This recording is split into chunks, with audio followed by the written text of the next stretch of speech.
TNT Open Mind Insights brings you powerful, authentic conversations, illuminating the path to better mental health care for all. Mrs. Millie Christie, thank you so much for spending some time with us today. I really am looking forward to your sharing your story, um, and and from that story, my becoming a better person Oh, wonderful. as an individual and in the area that I work. I'm, I'm a psychiatrist. I've been practicing for about 38 years, Mm. and I think what brought me into this field, which I never thought would be the field I would be entering when I knew I wanted to be a physician, but something about hearing people's stories and their experiences, to me, that's the essence of being a human being. Mhm. Um, and one would think as a psychiatrist that should be secondhand, but I feel even in my field, I don't have time to reflect and truly hear from the heart people's stories, and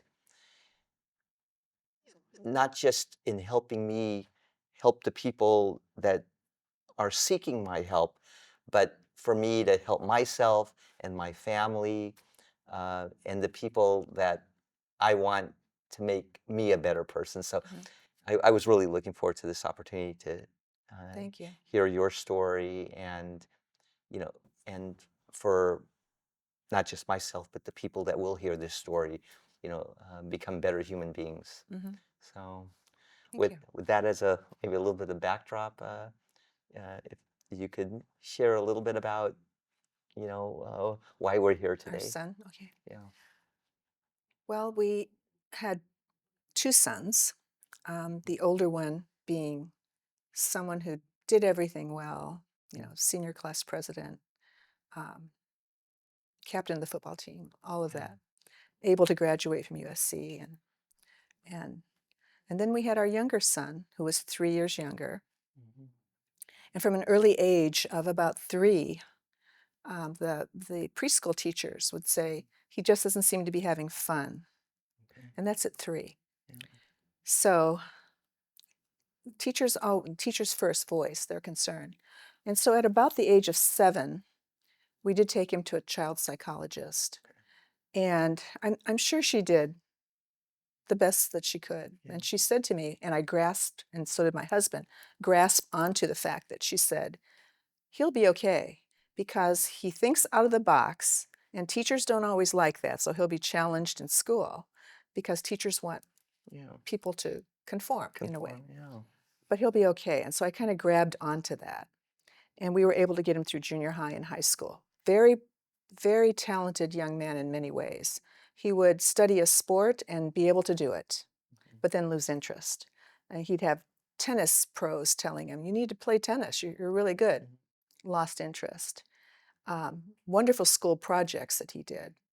So he had almost an autistic ability to do math, really gifted in that area. But I had to help him through English and Yeah. history. Those were not his strengths. In the meantime, I had an older son who was saying, stop helping him. Let him fail if he has to fail. Let things happen. But I just couldn't quite. Right. Okay. So then at the age of 19, 18, he went to college and had his first psychotic break. Mhm. And he was in New York. He was there during 9/11, Okay. so he could see it from a distance. And somehow he got home. We did not know how ill he really was, but he got home to California. And then we started in the process of how do you seek help for someone that isn't probably going to be able to continue college? What do you do? Am I talking too much here? Okay, all No, right. please. Um, he ended up at UCI, as a matter of fact, Mm. interestingly enough. And when we visited him, he was quite drugged, Okay. didn't seem quite like himself. But I know that happens in hospitals because he had been to more than one hospital. And at the time, there was a doctor there, a doctor, I don't know if I should bring her name, but anyway, she told us that she had a facility in Ramona, California, Mhm. that he could go to, and she would suggest that he should go there. And as parents, we weren't sure what to do. We didn't know what had happened. But before that even happened, he did take an overdose of some medication, and when he woke up, he said, "Why am I still here?" Although he later claimed he didn't take him to commit suicide. He said, "No, no, no, I didn't." But I remember him saying, "Why am I still here?" So the sad news is, and I can tell you much more, but in May of this year, he did take his life. At that point, he was 41. Now we're talking back Right. in 2001, so he's 41 years old. Um, and so then I think Robert Yeah. said, if you don't mind telling this story, it would be a good one to hear. We did find that we tried to go to the county systems, the state systems. In 2002 or 3, when we knew that Derek was fairly ill, even though we didn't have a proper diagnosis at the time, he did get on Medicaid. He was disabled, we knew that, and that was diagnosed. But he had diagnosis of autism, bipolar disorder, and it wasn't until we went in 2015, after Derek had spent several stints, even in jail, Mm-hmm. with substance abuse and other things, that we went to a Dr. Lewis Lane in Laguna Niguel, Mm-hmm. who was a former brain surgeon Mm-hmm. and had a proper diagnosis, we feel, of schizoaffective disorder. Okay. Got him on lithium and paliperidone. I Mm-hmm. think that's in Vega. Mm-hmm. And living with us, he started thriving. But I remember when he was going to move in with us in 2015, I'm like, oh my gosh, I don't think I can do this for very long. But actually, we enjoyed having him at home. Okay. And he thrived and was able to work in our business. We own a business. He was able to drive. One of the stipulations that we had with him is if you're going to live with us at home, then you need to not take drugs, not take alcohol, and take your medication. Mm-hmm. So for several years, I monitored that medication part especially. Mm-hmm. And he saw Dr. Lane from 2015 up until a month before he took his life in 2024. And we were shocked, quite honestly. Mm-hmm. We thought he was really thriving in this last year. He looked as good as I've ever seen him, and he was working to the point where he was an asset. Right. When he first started, he wasn't necessarily an asset to our company, but he was an asset. Mm-hmm. But he still couldn't do some of the things he wanted to do. He couldn't be like his brother, who also works with us, do sales Right. or work in reception, which is one of the things he asked. Can I answer the phones and direct the phone calls? And he couldn't really do that part. But he became a really good person with like an electrician, an installer, making signs. We have a sign company. Mm-hmm. He became very adept and was very important to us. Yeah. So that's kind of his story in a nutshell, even Yeah. though many things happened in between. Yeah. It's Yeah. no. Oh, one thing I want to Yeah. add. My husband's not here, but he is with me. And it's critical that he had a big part too Yeah. in us being able to help our son. He went to many San Diego court cases where Yeah. Derek had ruined an apartment and, we were being sued by the landlord. He would go down, I would too, but help clean the apartment, help get him food. But he didn't really thrive till he lived with us. Mm-hmm. But always embarrassed to be living with us. Yeah. He really was. He was like, what do the neighbors think? Yeah. And I said, Derek, it doesn't matter. Just let the neighbors think you're saving money, which he was. So anyway, that's in a nutshell. It's something you said at the very beginning of the story. That's an area that I practice in also. Um, mental health conditions like schizophrenia, schizoaffective disorder, Mm-hmm. difficult to treat depression, bipolar disorder. Mm-hmm. That you so often from the early years of illness and as it moves forward over decades and decades, how the family takes care of each other.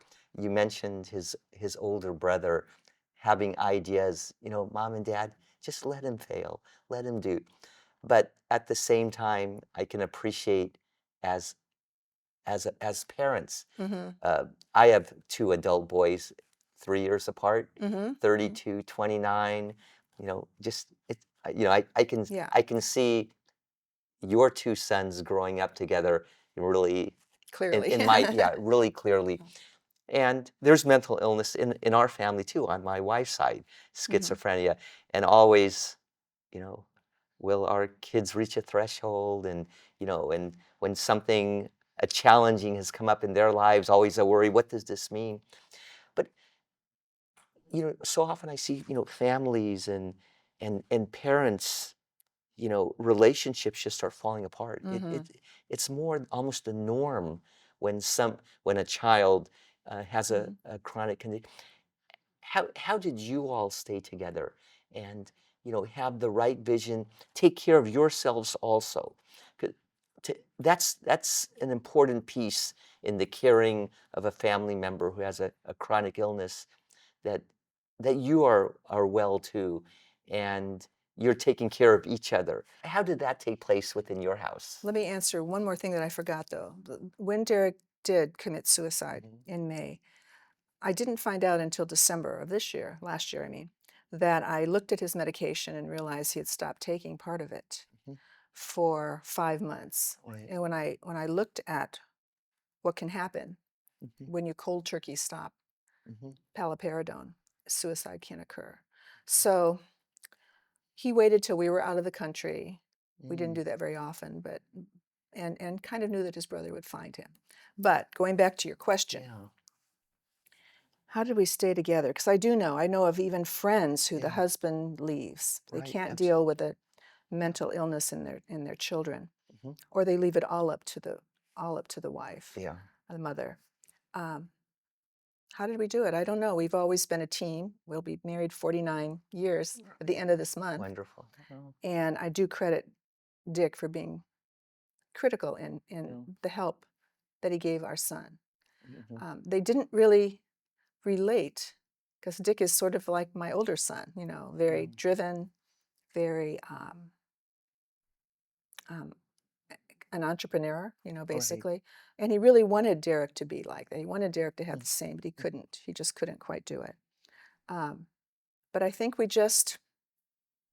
we're from the Midwest originally. okay, So I think, we got married in 1976 and come whatever, we're yeah, together still. So yeah, it was important. And, how could we just leave our son? We had a yeah, a social worker say to us very early on when we still didn't know what was happening, "You've lost your son that you thought you had. He's never going to be what you dreamed him to be. mhm, He'll never finish college." She was really way too strong at the mm, time. mhm, And I'm still going to a therapist now mhm, for the fact that of Derek's passing. And she said, she probably has PTSD from dealing with many sad cases, which I really yeah, credit people who are yeah, psychiatrists or anyone in that field. It's got to be difficult, but it's mhm, wonderful that you do try to help people that just can't necessarily be what they want to be. They don't want to be ill. right, And the thing about Derek is he always fought it. He he even argued with Dr. Lane up till the yeah, end. I'm not mentally ill. yeah, I'm just not. And so that's why he decided to stop taking some of his medication. yeah, But I'm glad we stayed together. I don't think I could have done it by myself. It would have been very, very difficult. yeah. How's your older son doing? My older son is the one who found my son, who hung Mhm, himself. yeah, I wish that he would go to therapy. I've been asking him for the 8 months it's been. mhm, And he has 3 young children, so he's busy, busy, and that's what right, he's doing. He's kind of like his father, who said he mhm, couldn't really do this, okay, talk about it. So they're alike in that way, too. And I'm worried about him a little bit. okay, I am. yeah, He needs to go seek help. He said he can't get that. He told his wife, yeah, his dear wife, that I can't get the vision out of my head, mhm, and that's sad, for yeah, him. So I wish he would. He just hasn't yet. okay, He may. yeah. I I hope. it yeah. I again, w- when there's no template, Hmm. that now get help later. But I think just having that avenue of discussion, that it's, and it's there, it's not closed off, Right. and he may not get that vision away for the rest of his life. There'll be Yeah, I'm remnants of it. sure. I'm sure Yeah, that'll be there. Um, the interesting thing about my son Derek, the one who did have, he and I talked. Oftentimes he told me more than I wanted to know. right. And I think he had an ideation about this relationship that he had with someone that he had been engaged to. Okay. And then they broke it off. They had sort of an on and off. And I know he really wanted that to work, Hmm. and it didn't. So that had to kind of be part of the reasoning for his suicide, I think. But I don't blame her. You know, she did a lot of good things Right. for Derek over the years too. They knew each other for at least a decade. What you shared about challenges within the mental health care system, Hmm. that's the norm. I I think it is. Yeah, We tried this. We tried to go to the state of California. Um, what would you call it? The doctors that are provided through Medicaid, m- Medicare, Social right. Security offices. Okay. We tried that, and it Hmm. just wasn't working Hmm. quick enough, I thought. And I was seeing Dr. M.K. Gustanella Hmm. even before she recommended Dr. Lane. Hmm. I was seeing her because Derek's girlfriend, that he Hmm. still had at the end, told us that she was having his baby. And this young lady is now 14, um, and wouldn't do a pregnancy test until 10 years, well, until 4 or 5 years ago. The Okay. baby was not Derek's. Mm. And I think she was really seeking him to help her out of a situation. Okay. You know, she just wanted someone to kind Yeah. of save her and her daughter. I don't know, why did I get on that? But I wanted you to Hmm. know that that was part of the complication. And Dr. Gustanella, I went to her because I'm like, oh, what if this is his child? Yeah. And originally I had told his girlfriend, we we're here for you in some ways, but we need to know if this is Derek's baby or not. And she wouldn't do it. She wouldn't do any kind of a test until 10 years later. Hmm. And he was devastated. He thought maybe this was his daughter, and it wasn't. So he really wanted a life like Hmm. his brother, having 3 young children, Hmm. you know, and a house and a life that he Yeah. probably sought to. As now a few months, Hmm. after the suicide of your son, as you look at not only the time up to that suicide, but since then, um, in your sharing your story, what would you ask of people within the healthcare profession, along that path? Not that it might have changed what might have happened, but, can we be better listeners? Can we, what comes to mind? You need to have places for people to go with mental illness in which they don't just throw them out Hmm. if they've become violent in some way, angry in some way. Because what are families supposed to do who Yeah. can't afford? We were fortunate enough that we could afford private health care. Hmm. Um, I can't even imagine how much we spent with Dr. Lane because he didn't Right. take insurance over the 9 years. Um, but but there's got to be some place because we would send Derek to rehab. Hmm. We'd pay the 10,000, and he would walk out. Right. And we were lucky that we were able to get that money, some of that money Right. back. But where is there a place? Because the group homes are horrible, Hmm. honestly, Yeah. and usually run by people who were former patients themselves. Mm. And there's just got to be a better way of managed care for those people that the families can't take them in or won't take them in. Hmm. So that's where I think California has so many homeless people that probably are on or have mental illnesses. Right. We were giving clothing to homeless people in Santa Ana, and I saw a young Asian, I'm part Asian, Hmm. a young Asian fellow that looked so much like Derek, about the same Yeah. age. And his parents were so embarrassed that he had mental illness that they put him on the street. And he was still clean and he was still young. Yeah. And I thought, oh my goodness, how sad Yeah. that the parents didn't want to face and help. their son too, and I hope they change their mind. I don't know. But I think that the state of California doesn't quite know what to do with their mentally ill people where the families won't, can't, or whatever help. Right. And I don't know the answer. Yeah. I don't know. You know, But this is yeah. the TNT conference is a good help Right. to recognize patients that are struggling with mental illness and help train them to what maybe they can get the help they need somehow. Right. Yeah. As a practitioner, clinician um, that works in this space, I find myself sort of struggling. Are we at a point that we should force treatment on people that are not taking treatment? Hmm. You know, if you look at your son's journey and the times that he may have stopped treatment, uh, do you think there's a place for that? If in his journey there was just a decision made against his will that we're going to provide this treatment or this place of residence. It, Yes, I hear you. yeah, That's tough with California because we're quite right, liberal, right? right, And after they're 18, they can make their own, I think it's right. 18, make their own decisions and to walk away from treatment. I don't think I have the answer for that. I Yeah, don't know, but I think that's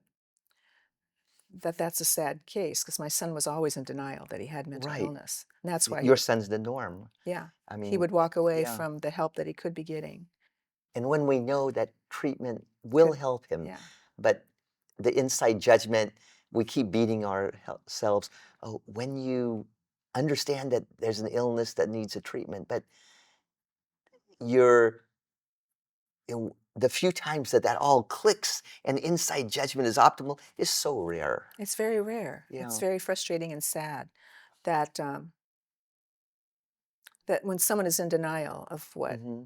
they've been diagnosed with, and you can understand why they're in Right. denial, but still, then Derek's to me is one of the saddest cases Yeah. because he was thriving actually. He might not have thought so, Right. but he was. And one of the questions as parents, we said, should we have given him more hope? Should Hmm. we have get, gotten him a place of his own Hmm. that he wouldn't be embarrassed? And we can't really Yeah. go there, not Yeah. really, because his doctors has said he wasn't ready yet Yeah. to be in his own place. I mean, we tried that here in San Diego, Hmm. ended up in courts and different things Right. like that. When you used the word thrive, was thrive associated with he was more adherent to treatment? Would you Yeah, think there was a connection? he was willing to go see his psychiatrist. Okay.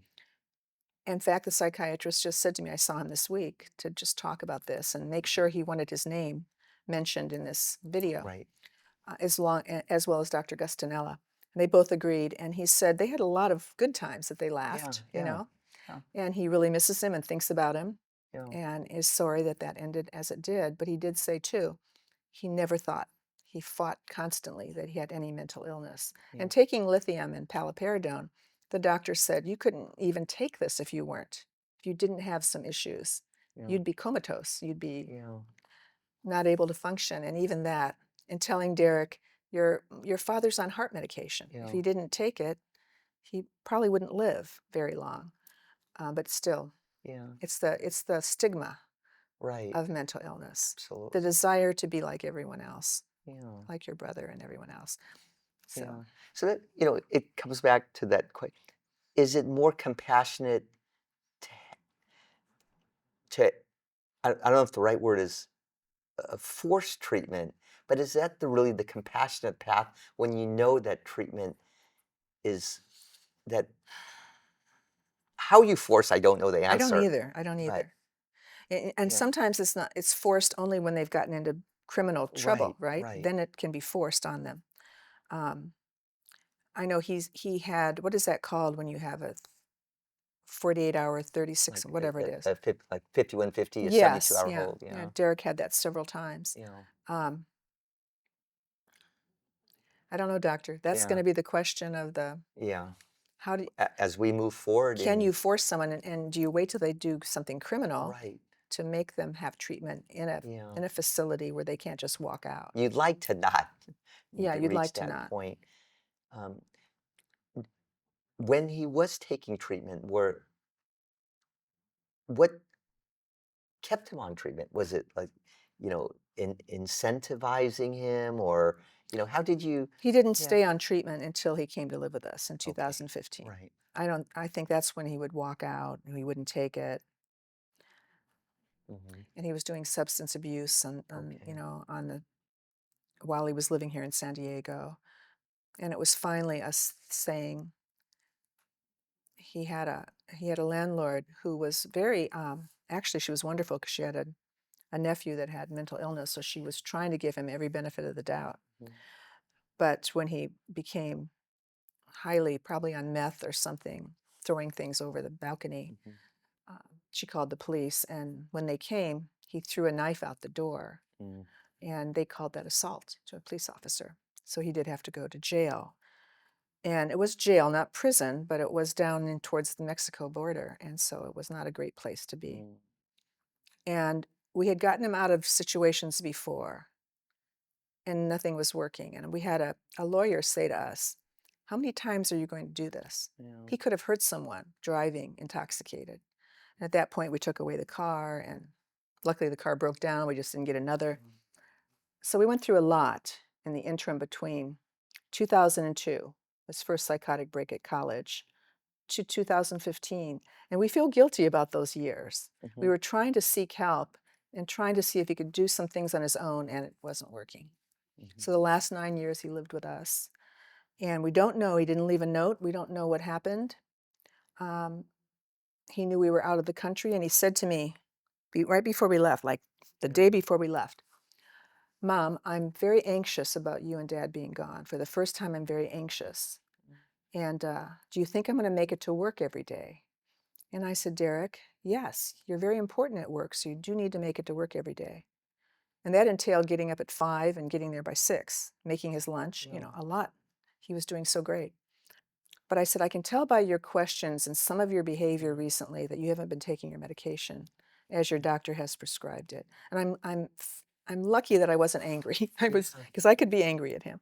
And I can tell that you're anxious because of that. You need to take your medication as prescribed. And it had been years since I had to say that. Mhm. He was doing all that on his own. Um, and then we were gone, and we found out on a Friday we were in France. Um, the the um, the cruise people got us home by Saturday night. Okay. And we talked to our son who called. He goes, "I didn't know if I should call you or let you finish your trip." And I go, "No, no, no. Yeah. I'm glad you called us." So now my concern is my older son, Sure. but also helping others. If this can help others, and I don't know, I don't have answers really for some of the questions you asked, but if you can, as family members, stay close, even if it's difficult. Try to Mhm. help because they can't do it on their own. The system is too Right. difficult. Just the paperwork alone Mhm. is too difficult for someone with mental illness to do it. Mhm. And I have friends who've turned their back on a brother where the parents are gone, and um, they just have lost touch. They tried their best, and now whatever's happened, she doesn't know. Um, I know a very close friend. Her mother just they caused a divorce in their family, and the mother Mhm. just pretended she didn't have this son with Mhm. mental illness. Mhm. But luckily, the father did help. Right. So I don't. I think that try to help. As I shared earlier, Millie, your thoughts about this approach that I've been utilizing, but I'm open to adjusting based on Hmm. your feed. At the onset of a condition that may evolve into a chronic process or lifelong treatment, a psychotic break, um, that first year or two, repeated exacerbations of illness. Hmm. I often convey to families, siblings, um, that just as important as taking care of your loved one, I want to make sure you all stay Hmm. well, because the system is going to do what they can to help, but it's really as intact a family that's going to help your loved one. What are your thoughts about, almost equal focus on the family without the illness, at the same time that individual that is suffering from that illness, not losing sight of either, almost a 50-50 balance? I'm not sure I understand your question. Yeah, that Um, my focus is not on the right medicine, the right housing, the right psychosocial treatment, uh-huh, therapies, and all. uh-huh. In some ways, that's an easy part Okay. because I know that this is a treatment that will help that person suffering from psychosis or mania. Mm-hmm. How I help them stay on it and you know, get well and go to treatment will be Mm-hmm. sort of the art of that process. But I want to make sure that the family, Stays. stays together, Yeah. you know, also takes care of themselves, appreciates taking care of their loved one and the responsibility of that. But for that person to be well, the family has to be as well as possible. Mm. It's a very tough question, I'm sure, as a Okay. mother. But how would that approach so very early? I engage you as an extension of me as the prescriber. I need you to be, with me and guiding Mm-hmm. me and directing me, um, so that we're both going to be the professionals taking care of your Yes. It child. would be ideal if you had one of the parents that could do that. It Yeah, would be ideal. right. How often have you found that?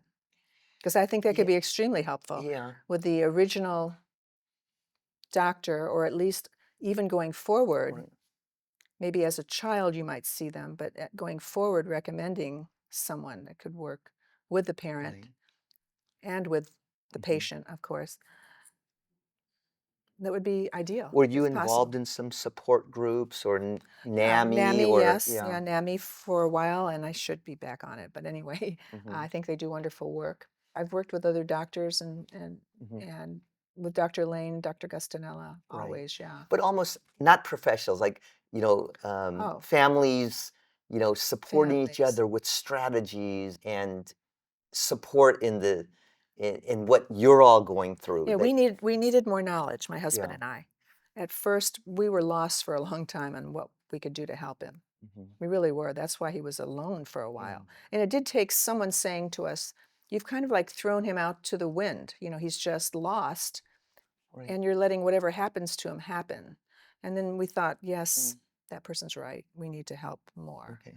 So, yes, I think if we had someone like this conference will maybe tell us this is what we think is happening, Hmm. this is what we think could be done to help Right. your child, it would have been wonderful. Because so often we felt like we were blowing in the wind, Yeah. trying to figure out the answers. That maybe some more concrete information, even Hmm. though that information may change as Hmm. circumstances change, but you would have liked some concrete direction, guidance, Hmm. information. The thing that I Yeah. find distressing is what I've been hearing, that psychiatrists are leaving the field Mhm, by droves or something, from what I got from this conference.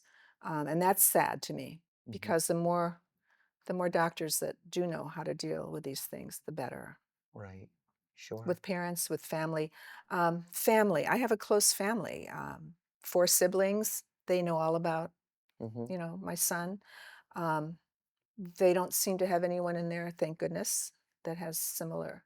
mhm. And I always thought it was sad, unfair for Derek to have such a Sure. strong illness that he had, being that my husband, my older son, myself, we don't Yeah. think we have anything like that Right. anyway. Yeah. So, yeah, family's very important if you can get people on board. Mm, yeah. Yeah. So, Millie, with what you're just beginning to process, because Hmm. it's all so fresh, as you look forward, and certainly, so thankful that you've shared, Hmm. Thank you. what's took place with your son.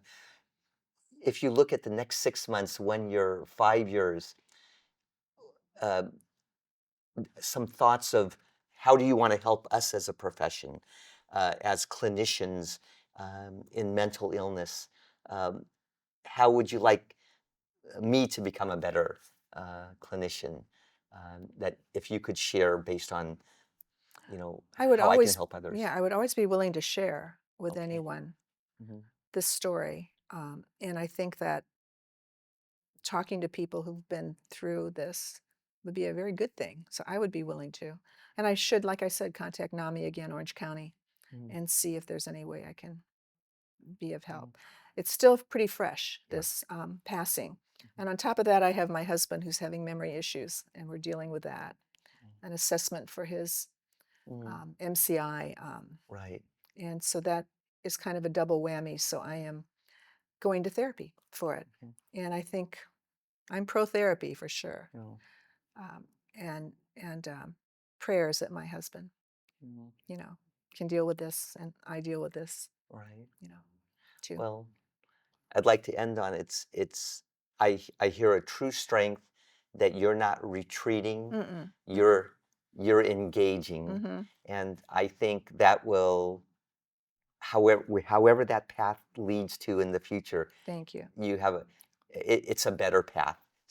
Staying connected and appreciating that is a better path to well-being. Yeah, and I do think it's a God thing that Dr. McCarran is the next door neighbor, Yeah. because I'm glad to be here. It was a gift Yeah. to be able to come to this conference and to talk to you. Yeah. And he came to me right December 22nd, so it was like a Okay. Christmas gift, and Yeah. asked about this, talked about a grant in my son's name. It's going forward to help other people. Wonderful. I Yeah. mean, Good. it's just really a positive Yeah. coming out of kind of like ashes, like we're talking about the fires in LA. Right. It's really a positive thing coming here. Yeah. So thank you. Yeah. And good luck. Yeah. I can tell you really do want to help people. Yeah. So Well, it's wonderful. it's based on listening and hearing stories like what you shared, makes us know we're in the right place. This is a place that needs all of us to be doing Yeah. this together. So Yeah. thank you so much. Oh, thank you. Yeah. Thank you.